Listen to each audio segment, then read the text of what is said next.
اسلامی تعبیرات کے مطابق خواب میں چوری کرتے ہوئے دیکھنا ایک منفی علامت ہو سکتا ہے جس کی تعبیر مختلف پہلوؤں سے کی جا سکتی ہے۔ چوری کا عمل عمومی طور پر گناہ اور بے ایمانی کی علامت ہوتا ہے، اور خواب میں چوری کرنے کا مطلب یہ ہو سکتا ہے کہ آپ کسی قسم کی ناپسندیدہ یا غیر اخلاقی سرگرمی میں ملوث ہیں، یا آپ کا ضمیر کسی بات پر پریشان ہے۔ چند اہم نکات جو اس خواب کی تعبیر کے متعلق ہیں، جو آج کی اس ویڈیو میں آپ کے ساتھ شیئر کروں گا، تو توجہ کے ساتھ سنیے گا کہ سب سے پہلی تعبیر کے گناہ یا بے ایمانی کی علامت۔ چوری کرنا اسلامی لحاظ سے ایک سنگین گناہ ہے۔ سورۃ المائدہ کہ اگر آپ خواب میں چوری کرتے ہیں تو یہ آپ کو اپنے اعمال پر نظر ثانی کرنے اور اپنے معاملات کو صاف کرنے کی طرف اشارہ ہو سکتا ہے۔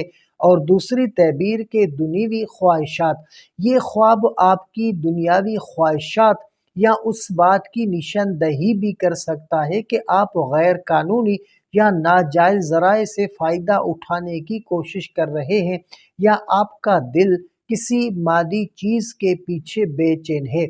تیسرا تعبیر کے چوری کی علامت، اگر آپ خود چوری کرتے ہوئے دیکھیں تو یہ آپ کو اپنے اخلاقی معیار کو بہتر بنانے اور اپنی نیتوں کو صاف کرنے کی ضرورت کی طرف اشارہ وہ ہو سکتا ہے۔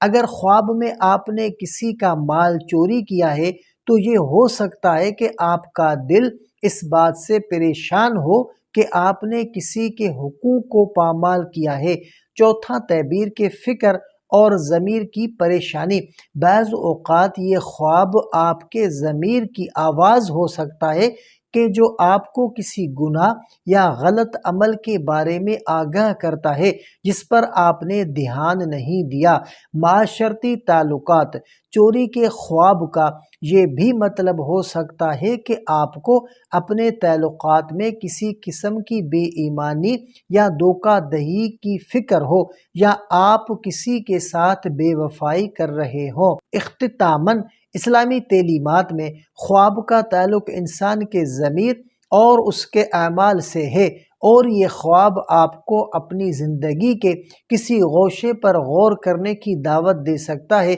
اس خواب کے بعد بہترین عمل یہ ہوگا کہ آپ اپنے اعمال پر توجہ دیں، توبہ کریں اور اللہ سے ہدایت کی دعا کریں۔